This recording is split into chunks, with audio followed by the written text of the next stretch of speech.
Elias. Um nome que ecoa pelas páginas da Bíblia com força, fogo e fé. Mas antes de se tornar o homem que enfrentou reis, desafiou multidões e orou até o céu se abrir, ele era apenas um desconhecido. Um morador de Tisbe, uma vila esquecida no meio de um Israel completamente tomado pela idolatria. Naquela época, a nação de Israel havia se afastado do Senhor. A liderança do rei Acabe, influenciado pela astuta e cruel rainha Jezabel, havia instaurado um regime de escuridão espiritual.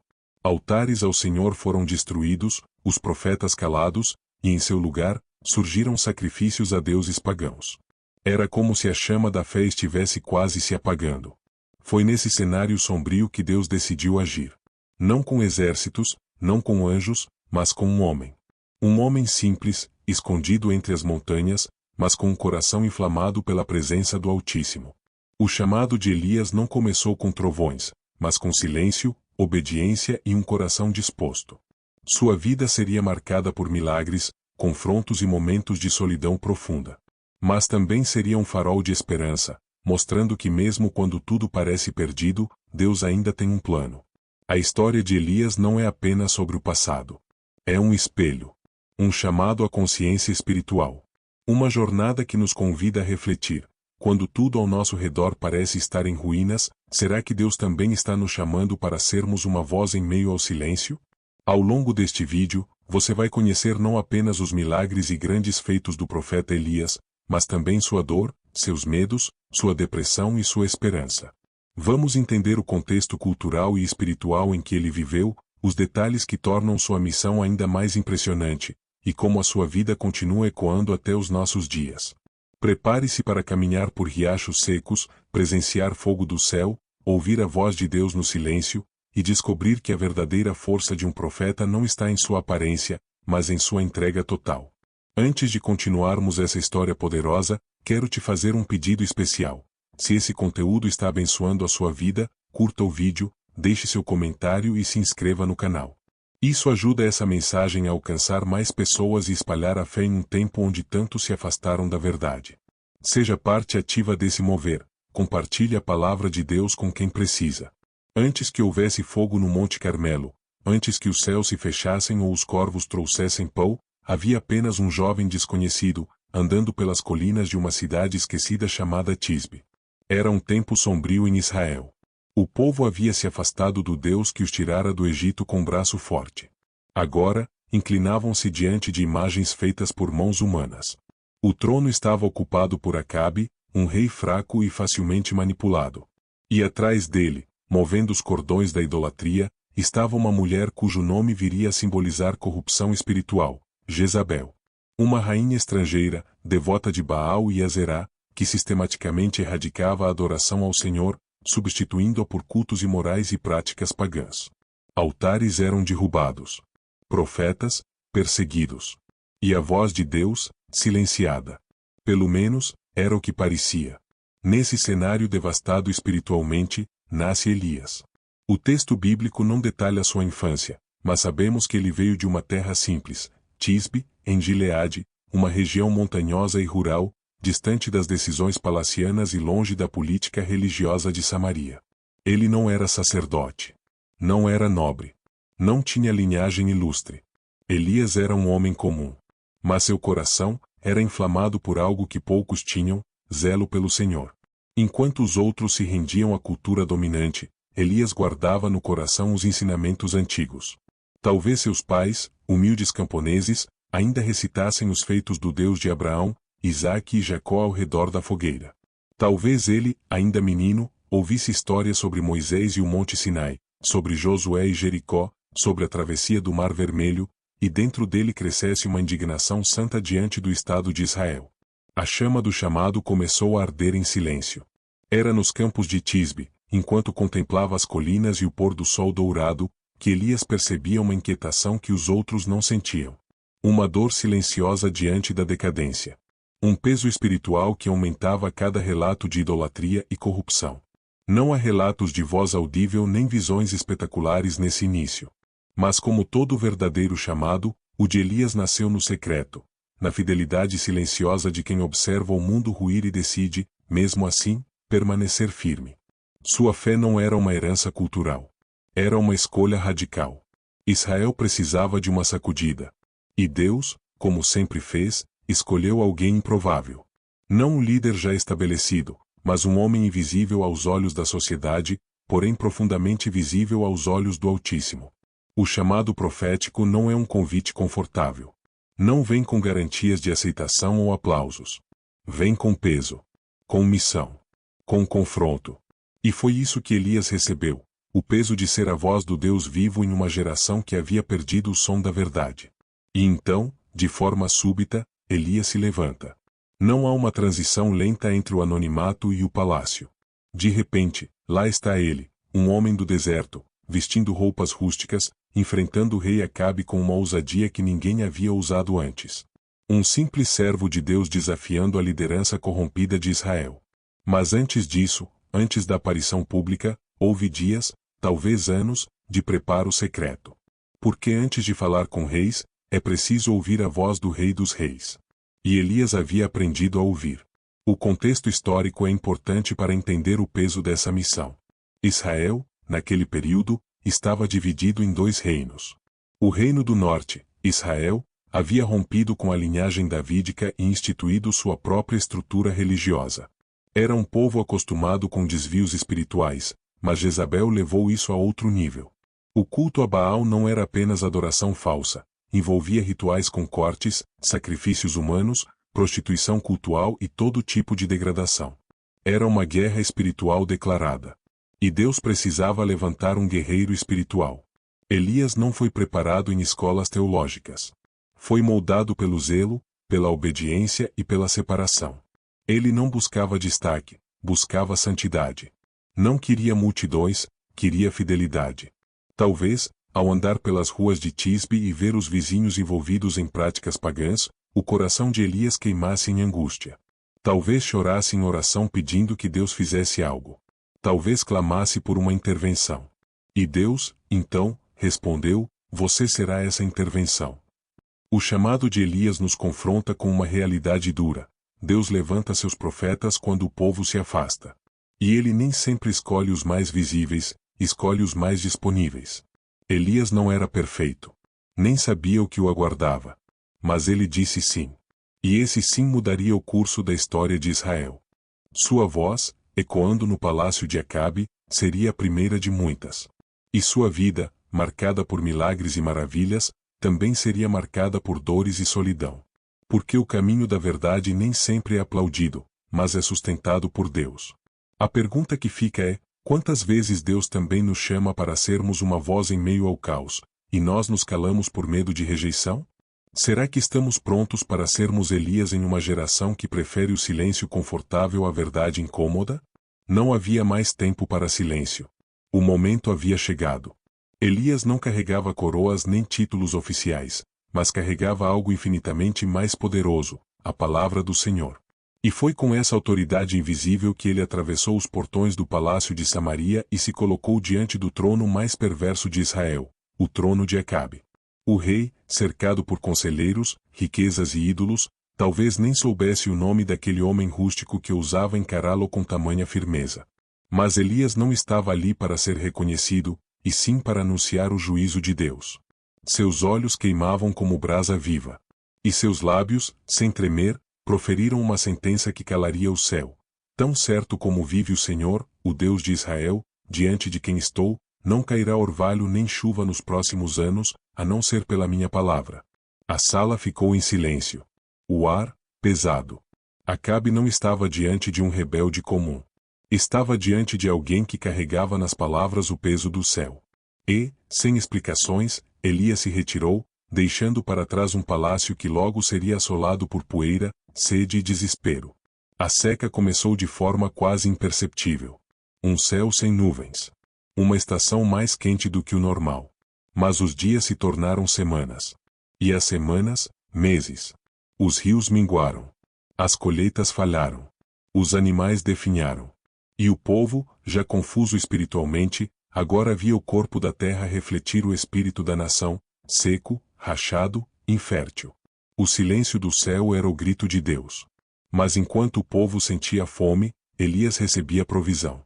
Aquele que havia se colocado na brecha foi instruído a se esconder no vale de Quirite, ao leste do Jordão. Um local isolado, escondido entre as rochas e longe da ira do rei. Ali, à beira de um riacho, Elias experimentaria um milagre diário. Corvos, aves consideradas impuras pela lei judaica, traziam-lhe pão e carne todas as manhãs e todas as tardes. Era como se o céu dissesse, mesmo em tempos de escassez, aqueles que obedecem à minha voz nunca serão desamparados. Quirite tornou-se o refúgio do profeta. Não havia multidões. Não havia honra. Havia apenas Elias, Deus e a natureza ao redor. Aquele tempo de isolamento não era punição, era preparo. Era necessário que, antes de confrontar as multidões novamente, Elias aprendesse a confiar na fidelidade de Deus no escondido. O rio corria com suavidade, refletindo o brilho do sol. Os dias passavam com ritmo tranquilo. Mas, pouco a pouco, as águas diminuíam. Até que, um dia, o riacho secou. É curioso como até mesmo o lugar da provisão pode se esgotar. Mas Elias não murmurou. Ele sabia que, se Deus havia fechado o céu, até os rios obedeceriam. E o mesmo Deus que sustentou com corvos, agora o guiaria para o próximo milagre. O Senhor então falou novamente: levanta-te e vai à cidade de Sarepta, que pertence a Sidom, e habita ali. Ordenei a uma viúva que te sustente. Sarepta não fazia parte de Israel. Era uma terra pagã, território de onde vinha Jezabel, o símbolo da idolatria. Mas Deus, em sua soberania, usaria um coração simples em terra distante para continuar mostrando que Ele é Senhor não apenas de Israel, mas de toda a terra. Quando Elias chegou aos portões da cidade, encontrou uma mulher colhendo gravetos. Sua aparência revelava o peso da fome e da luta. Ela estava reunindo lenha para preparar a última refeição com o pouco de farinha e azeite que ainda restavam. Após isso, esperava apenas a morte. Elias, movido pelo Espírito, se aproximou e fez um pedido ousado: traga-me um pouco de água. E, por favor, também um pedaço de pão. A viúva, surpresa, respondeu: juro pelo Senhor, o teu Deus, que não tenho nenhum pão, só um punhado de farinha numa panela e um pouco de azeite numa botija. Estou colhendo alguns gravetos para fazer uma refeição para mim e meu filho, para que a comamos e depois morramos. Era o fim. Mas ali, bem ali, Deus iniciaria um novo começo. Elias, sem titubear, declarou: não tenha medo. Faça primeiro um pequeno bolo para mim e depois faça para você e para seu filho. Porque assim diz o Senhor, o Deus de Israel: a farinha da panela não se acabará e o azeite da botija não se secará, até o dia em que o Senhor enviar chuva sobre a terra. Foi um ato de fé. A mulher não tinha garantias. Mas obedeceu. E, naquele gesto simples de entrega, o milagre começou. Dia após dia, ela encontrava farinha. Dia após dia, havia azeite. O que era suficiente para uma única refeição sustentaria uma casa inteira durante toda a seca. A casa da viúva se tornou o novo Quirite. Um lugar de provisão silenciosa. Um santuário de fé em meio ao deserto. E ali, mais uma vez, Elias viu que o Deus que o chamou jamais o deixaria só. Mas essa paz seria novamente abalada por algo mais cruel que a fome, a morte. E é sobre isso que falaremos no próximo capítulo. Na casa da viúva em Sarepta, o tempo passou de forma diferente. O mundo ao redor era governado pela escassez, mas ali dentro, havia um milagre cotidiano. A farinha nunca se esgotava. O azeite nunca acabava. E, com isso, cada novo dia era uma confirmação silenciosa de que Deus permanecia presente. A mulher, cujo nome não é revelado, não era israelita. Não fazia parte do povo da aliança. Mas sua fé simples e sua generosidade em meio à pobreza foram suficientes para abrir as janelas do céu. Ela deu o que não tinha, confiando na promessa de um Deus que talvez nem conhecesse profundamente, e por isso mesmo, sua história se torna ainda mais extraordinária. Ela, Elias e o menino sentavam-se à mesa e partilhavam do alimento com gratidão. Entre conversas simples e silêncios reverentes, algo invisível crescia: confiança. O profeta, que havia desafiado reis e escapado da morte, agora partilhava o cotidiano de uma casa humilde, aprendendo que o milagre de cada dia é tão valioso quanto o fogo que cai do céu. Mas então, sem aviso, a tragédia bateu à porta. O menino, o mesmo que antes havia sido sustentado pelo milagre, adoeceu. Seu corpo enfraqueceu. Seus olhos perderam o brilho. E, por fim, cessou sua respiração. A casa que havia sido palco de provisão tornou-se, em um instante, lugar de dor. A viúva, desesperada, voltou-se contra Elias. Não como acusação direta, mas como expressão de um coração partido. O que você tem contra mim, homem de Deus? Veio para lembrar-me do meu pecado e matar o meu filho? Ela não estava blasfemando. Estava quebrada. E sua pergunta era a pergunta de tantos outros. Por que, se Deus está conosco, o sofrimento ainda nos alcança? Por que, mesmo quando o azeite se multiplica, a morte ainda nos visita? Elias, abalado, não respondeu. Tomou o menino em seus braços e subiu até o quarto onde estava hospedado. Colocou o corpo sobre a cama, sozinho com Deus, fez o que ninguém esperava, clamou com intensidade. Não foi uma oração calma. Foi um clamor de alma. Ó Senhor, meu Deus, trouxeste também desgraça sobre esta viúva, com quem estou hospedado, fazendo morrer o seu filho. Elias estendeu-se sobre o corpo do menino 3 vezes. Um gesto estranho aos olhos modernos, mas que na linguagem da fé representava entrega, súplica e identificação. Ele rogava não por um sinal, mas por uma vida. Pedia ao Deus que sustenta com corvos, que alimenta com farinha, que responde com fogo, que agora também fosse o Deus que ressuscita. E então, o impossível aconteceu. O menino respirou. A vida voltou ao seu corpo como um sopro vindo do céu. Seus olhos se abriram. E Elias, com lágrimas nos olhos e gratidão no peito, carregou o menino de volta para sua mãe. Veja, seu filho está vivo. Naquele momento, algo mudou para sempre dentro daquela mulher. Ela já havia visto a multiplicação do alimento. Já havia experimentado a fidelidade diária. Mas agora, ela contemplava o Deus que vence a morte. E sua fé se consolidou. Agora sei que tu és um homem de Deus e que a palavra do Senhor, da tua boca, é a verdade. Essa não foi apenas uma ressurreição. Foi a revelação de que o Deus de Elias não era apenas um Deus de provisão, era o Deus da vida. O mesmo que havia fechado o céu, agora abria os pulmões de uma criança. O mesmo que havia escondido o profeta em um vale, agora o colocava no centro de um milagre de redenção. Naquela casa, Deus firmou seu nome não com trovões, mas com compaixão. O sofrimento inexplicável deu lugar a uma fé consolidada. E o silêncio da morte foi substituído pelo cântico da esperança. Elias, fortalecido por esse episódio, se tornava não apenas profeta de julgamento, mas também instrumento de consolo. Aprendeu que o ministério profético não era feito apenas de confrontos públicos, mas também de momentos íntimos, onde a dor de uma mãe valia mais do que o barulho de multidões. A ressurreição do filho da viúva é o primeiro milagre de ressurreição registrado nas Escrituras. Um sinal de que o Deus de Israel é o Senhor da vida e da morte. E um presságio do que, séculos depois, aconteceria em outra casa, com outra mãe, e outro filho, um filho que também seria ressuscitado, não por um profeta, mas pelo próprio poder de Deus.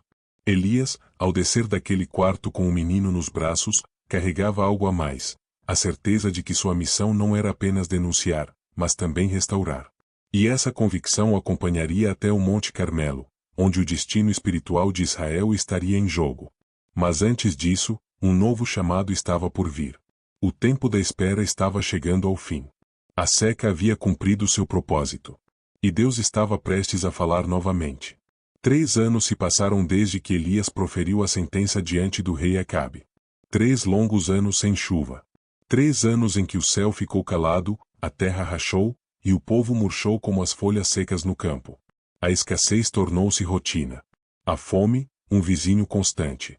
E a adoração a Baal, continuava, teimosa, como se os deuses silenciosos ainda pudessem salvar Israel da calamidade. Mas Deus havia determinado um tempo. E quando esse tempo chegou, ele falou de novo ao profeta. Vai, apresenta-te a Acabe, porque darei chuva sobre a terra. Primeiro livro dos Reis, capítulo 18, versículo 1, não era apenas uma ordem. Era o prenúncio de um confronto. O momento em que o céu falaria com fogo. Elias partiu. Não com exércitos. Não com escudos. Mas com a autoridade de quem carrega a palavra de Deus. Ao encontrar o rei Acabe, este, com olhos cansados e alma endurecida, lançou sua acusação: És tu, perturbador de Israel? Mas Elias, com a coragem forjada no isolamento e nos milagres, respondeu sem hesitar: Eu não tenho perturbado Israel, mas tu e a casa de teu pai, porque deixastes os mandamentos do Senhor e seguistes os Baalis. Era chegada a hora. Elias propôs um desafio que colocaria todos à prova, um confronto que separaria o verdadeiro do falso, a luz das trevas, o Deus vivo das imagens inúteis. Agora, pois, envia, ajunta todo o Israel no Monte Carmelo, e os 450 profetas de Baal, e os 400 profetas de Azerá, que comem à mesa de Jezabel. O Monte Carmelo, com suas encostas elevadas e vista ampla sobre a planície, foi o palco escolhido para esse duelo espiritual. Ali, diante de todo o povo, Elias se levantou, sozinho, contra 850 profetas pagãos. Mas o profeta sabia que, na matemática divina, um com Deus é maioria. Diante da multidão reunida, Elias fez uma pergunta que cortou como espada: Até quando cocheareis entre dois pensamentos? Se o Senhor é Deus, seguiu; se Baal, seguiu. Mas o povo não respondeu nada. O silêncio do povo era tão grave quanto a idolatria. Era a indiferença de uma nação que havia esquecido como ouvir a voz de Deus. Mas esse silêncio estava prestes a ser rompido. Elias propôs o desafio: 2 bezerros, 2 altares, 2 clamores. O Deus que respondesse com fogo, esse seria reconhecido como o verdadeiro Deus. Os profetas de Baal foram os primeiros. Desde a manhã até o meio-dia, dançaram, clamaram, feriram-se com lanças, até o sangue escorrer por seus corpos. Invocavam um Deus mudo. Gritavam para o céu, mas o céu não ouvia. Não havia resposta. Não havia fogo. Não havia Deus. Elias, por sua vez, observava. E com ousadia, zombava da cena: clamai em alta voz, porque ele é Deus, ou está meditando, ou atendendo a necessidades, ou de viagem, ou talvez dormindo e despertará. Era a exposição pública da farsa. A idolatria, enfim, mostrava-se vazia. Um espetáculo sangrento sem audiência divina. Chegou então a vez de Elias. O sol começava a declinar, e com ele, o silêncio se instalou novamente. O profeta não gritou. Não se cortou. Não dançou. Em vez disso, deu o primeiro passo, reconstruiu o altar do Senhor. Era mais do que empilhar pedras. Era um ato profético. O altar representava a aliança quebrada. Elias, ao restaurá-lo com 12 pedras, símbolo das 12 tribos de Israel, convocava o povo a voltar à origem, ao Deus de seus pais, ao Deus da promessa. Sobre o altar, colocou lenha. Sobre a lenha, o sacrifício. E ao redor, uma trincheira. Então, algo inesperado, mandou que derramassem água sobre tudo. 1, 2, 3 vezes. O sacrifício ficou encharcado. A água escorreu e encheu a vala. Humanamente impossível que pegasse fogo. E então, Elias orou. Não foi um discurso. Foi uma invocação direta e reverente. Ó Senhor, Deus de Abraão, de Isaque e de Israel, manifesta hoje que tu és Deus em Israel, que eu sou teu servo, e que conforme a tua palavra fiz todas estas coisas. Responde-me, Senhor, responde-me, para que este povo conheça que tu, Senhor, és Deus, e que tu fizeste tornar o seu coração para trás. Primeiro livro dos Reis, capítulo 18, versículos 36 e 37, e naquele instante, o céu se abriu. Uma labareda desceu com poder e precisão. O fogo consumiu o sacrifício, a lenha, as pedras, a água da trincheira, tudo foi tragado pela chama divina. Era a resposta que o povo precisava. Era a assinatura de Deus. Era o juízo sobre a idolatria e o chamado para a reconciliação. Diante da manifestação incontestável, o povo caiu com o rosto em terra e gritou: O Senhor é Deus! O Senhor é Deus! A adoração havia voltado. Mas Elias não parou ali. Ordenou que os profetas de Baal fossem levados ao ribeiro de Quizon. E ali, foram julgados e mortos. Não por vingança, mas como símbolo da purificação espiritual que Israel precisava. A idolatria, para ser vencida, precisava ser erradicada. Com o coração queimando de zelo, Elias então se dirigiu ao topo do Carmelo. Curvou-se com o rosto entre os joelhos e orou. 7 vezes pediu por chuva. 7 vezes persistiu. E, finalmente, seu servo viu uma pequena nuvem, do tamanho da mão de um homem, subindo do mar. Elias então disse: Corre, diga a Acabe que a chuva está chegando. E veio a chuva, torrencial, lavando a terra, lavando a alma de uma nação. A seca havia terminado, mas o conflito espiritual estava longe do fim. Jezabel, ao saber do ocorrido, ficaria furiosa. E Elias, mesmo após tamanha vitória, enfrentaria algo inesperado, o peso da exaustão, do medo e da solidão. Mas isso será revelado no próximo capítulo. A chuva caiu sobre Israel como bênção e juízo. A terra sedenta se alegrou, e os campos finalmente respiraram alívio. Mas enquanto a nação parecia despertar, o coração de Elias afundava. Porque às vezes, depois da vitória, vem o vazio.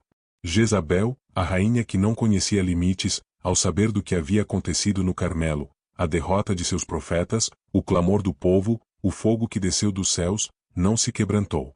Pelo contrário, seu orgulho se inflamou em fúria.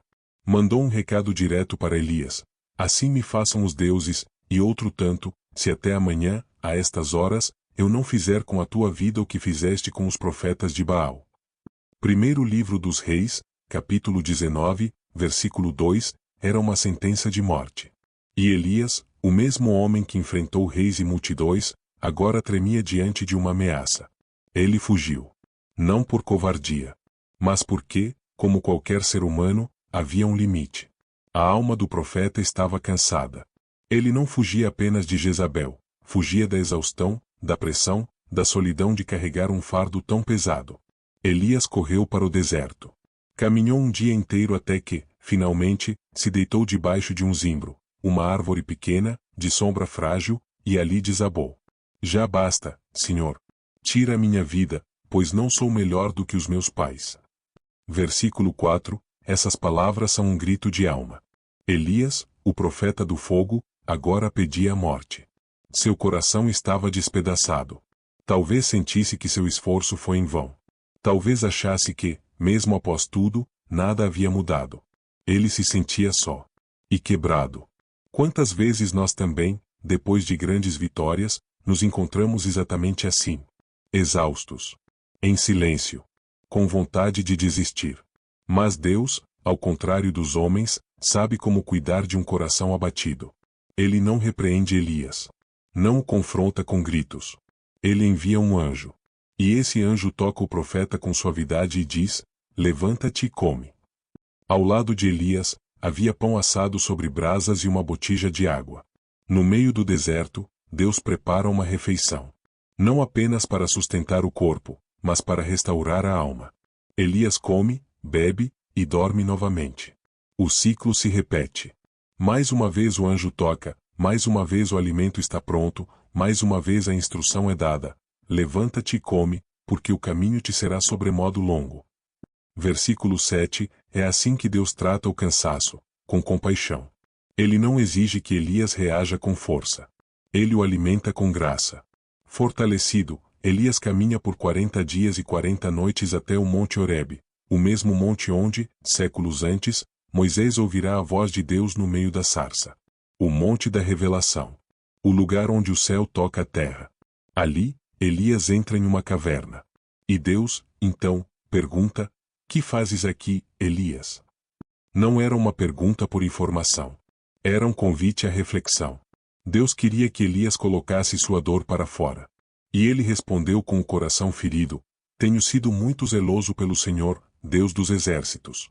Os filhos de Israel deixaram a tua aliança, derrubaram os teus altares, mataram os teus profetas à espada, e eu fiquei só, e procuram tirar minha vida. Versículo 10, o sentimento de isolamento é real. Elias sente que foi o único a permanecer fiel. E agora, sua vida está por um fio. Então, Deus o chama para fora da caverna. Algo extraordinário está para acontecer. Primeiro, um vento forte e impetuoso passa, quebrando montanhas e despedaçando rochas. Mas o Senhor não estava no vento. Depois, um terremoto sacode a terra. Mas o Senhor não estava no terremoto.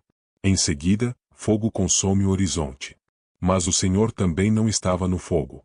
E por fim, vem um som suave, como um sussurro. Uma brisa. Um silêncio que fala. Um som que cura. E então, Elias cobre o rosto com um manto. Ele sabe, Deus está ali. Foi nesse momento que o Senhor se manifestou de forma mais íntima e reveladora. Não como no Carmelo. Não com fogo do céu. Mas com ternura. Porque o que Elias precisava não era de espetáculo, mas de consolo. Mais uma vez, Deus pergunta: que fazes aqui, Elias? E mais uma vez Elias responde com dor. Mas dessa vez, a resposta divina vem com direção e revelação. Vai, volta ao teu caminho, unja Hazael como rei da Síria, Jeú como rei de Israel, e Eliseu como profeta em teu lugar. Versículos 15 a 16, e então, uma revelação que muda tudo. Também conservei em Israel 7.000, todos os joelhos que não se dobraram a Baal, e toda a boca que não o beijou. Versículo 18, Elias não estava só. Havia um remanescente. Havia outros fiéis. O plano de Deus nunca esteve ameaçado. Elias apenas não conseguia ver, e agora, pela voz suave, ele compreendia. O Monte Horebe não foi o fim da jornada. Foi o reinício. Ali, Elias foi restaurado. Recebeu direção. Foi lembrado de que sua vida ainda tinha propósito.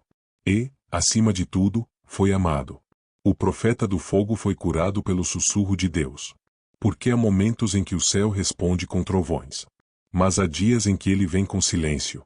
E ambos são igualmente divinos. Na sombra da caverna e sob a árvore do zimbro, Deus ensinou a Elias, e a todos nós, que o cansaço não é pecado, que a exaustão não desqualifica, e que o Altíssimo ainda fala, mesmo quando tudo dentro de nós parece calado. O tempo de Elias na terra estava chegando ao fim. Ele sabia. O céu, que antes se fechará por sua palavra, agora se abriria para recebê-lo. Mas antes disso, havia algo ainda mais importante a ser feito: preparar o próximo passo do plano de Deus. Após o encontro com o Senhor no Monte Horebe, Elias desceu com nova direção. Seu coração, antes pesado de solidão, agora batia com propósito. Deus lhe havia dado uma missão: ungir reis e levantar um sucessor. Era o início da transição. Porque a obra do céu não termina com um homem, ela continua através de gerações. Primeiro, Elias ungiu Hazael como rei da Síria, mostrando que o Senhor domina até mesmo sobre nações estrangeiras. Depois, ungiu Jeú como rei de Israel, alguém que se levantaria como instrumento de juízo contra a casa de Acabe e Jezabel. E, por fim, encontrou um jovem agricultor chamado Eliseu, arando com 12 juntas de bois. Elias não fez discursos. Apenas lançou seu manto sobre ele. Foi um gesto simples, mas carregado de significado. O manto representava o chamado, a responsabilidade, a herança espiritual. Eliseu entendeu. Deixou tudo: família, fazenda, segurança, e passou a seguir Elias. Não como espectador, mas como aprendiz. Durante anos, Eliseu caminhou ao lado do profeta. Presenciou milagres. Ouviu orações. Aprendeu não apenas a servir, mas a ouvir. Ele não queria apenas continuar a história. Queria carregar duplamente a unção que repousava sobre Elias. E então, o dia chegou. Eles estavam em viagem, passando por cidades proféticas: Gilgal, Betel, Jericó. Em cada uma, os discípulos dos profetas se aproximavam de Eliseu e perguntavam: sabes que hoje o Senhor tomará o teu senhor por sobre a tua cabeça? Eliseu sabia. Mas não desviava. Não se afastava. Ele tinha um pedido: quero porção dobrada do teu espírito. Elias olhou para ele e disse: se me vires quando for tomado de ti, assim se te fará. Segundo livro dos Reis, capítulo 2, versículo 10, e seguiram até o Jordão. Elias tomou seu manto, golpeou as águas, e elas se abriram. Os dois passaram em seco, como outrora Moisés e o povo de Israel. O sinal era claro: Deus ainda estava escrevendo histórias de poder. E então, veio o momento final. Subitamente, os céus se agitaram. Um redemoinho envolveu os dois. Carros e cavalos de fogo surgiram, separando Elias de Eliseu. E diante dos olhos de seu discípulo, o profeta foi elevado aos céus em meio às chamas. Não foi morte. Foi transição. Não foi fim. Foi glória. Eliseu gritou, com o coração rasgado entre a dor e a honra: meu pai! Meu pai! Os carros e cavaleiros de Israel. E então, o manto caiu. Como um símbolo deixado pelos céus, como uma confirmação de que a história não terminava ali. Eliseu pegou o manto. Olhou para o Jordão. E repetiu o gesto do seu mestre. Golpeou as águas e disse: Onde está o Senhor, Deus de Elias? As águas se abriram. O céu respondeu. O legado havia sido transferido. A ascensão de Elias foi um dos momentos mais gloriosos das Escrituras. Nenhum outro profeta teve esse tipo de despedida. Nenhuma morte, nenhum sepultamento. Apenas fogo e céu. Como se Deus dissesse: Este homem me honrou, e eu o honrarei. Mas o mais impressionante não é como Elias subiu. É o que ele deixou. Ele deixou um discípulo pronto. Uma geração impactada. Uma história que continuaria até séculos depois, quando, no Monte da Transfiguração, Elias apareceria ao lado de Moisés e de Jesus. Sim. Aquele mesmo Elias que enfrentou reis, que fugiu para a caverna, que ouviu a brisa suave, agora ressurge ao lado do Salvador, em um momento que selaria o início do fim da antiga aliança. E não para por aí. O livro do profeta Malaquias, último do Antigo Testamento, termina com estas palavras: Eis que eu vos enviarei o profeta Elias antes que venha o grande e terrível dia do Senhor. Malaquias, capítulo 4, versículo 5, séculos depois, Jesus diria que João Batista veio no espírito e poder de Elias, preparando o caminho. Mas a promessa permanece: o espírito profético de Elias ainda será despertado antes da volta do Senhor. E então, chegamos a você. A história de Elias não é apenas sobre o passado. É sobre cada um de nós, hoje. É sobre enfrentar tempos de idolatria e confusão espiritual com coragem e fidelidade. É sobre obedecer quando o mundo inteiro se curva. É sobre confiar, mesmo quando o céu parece fechado. E é, acima de tudo, sobre lembrar que não estamos sozinhos. Talvez você esteja em um Carmelo, cercado por pressão e esperando o fogo. Talvez você esteja em Quirite, num tempo de espera. Ou talvez, você esteja debaixo de um zimbro, pedindo a Deus para desistir. Mas escute, o mesmo Deus que respondeu com fogo, também fala com suavidade. E Ele ainda tem propósito para a sua vida. Qual parte da jornada de Elias mais se parece com a sua hoje? Você está disposto a continuar, mesmo quando estiver cansado, confiando que Deus ainda está no controle, e que ainda há um legado sendo construído através da sua vida? Deus não precisa de multidões. Ele precisa de corações disponíveis. Elias era um homem como nós, sujeito às mesmas emoções, dúvidas e medos. Mas ele creu. E por isso, a sua vida se tornou eterna nas páginas da história. E o mesmo pode acontecer com você. Hoje, eu te convido a orar como Elias. A obedecer como Elias. A confiar, mesmo nos desertos. E mais do que isso, a levantar outros. A discipular. A ensinar. A passar o manto. Não guarde para si o que Deus tem te dado. Desafio de hoje: reserve um tempo de silêncio com Deus. Talvez Ele não venha com vento ou fogo, mas com uma brisa suave, e será o suficiente para restaurar sua alma e reacender sua missão. E se essa história falou com você, compartilhe com alguém. Deixe seu comentário. Se inscreva no canal. E continue conosco para conhecer outras histórias de fé, superação e esperança, porque o Deus de Elias ainda está escrevendo novas histórias.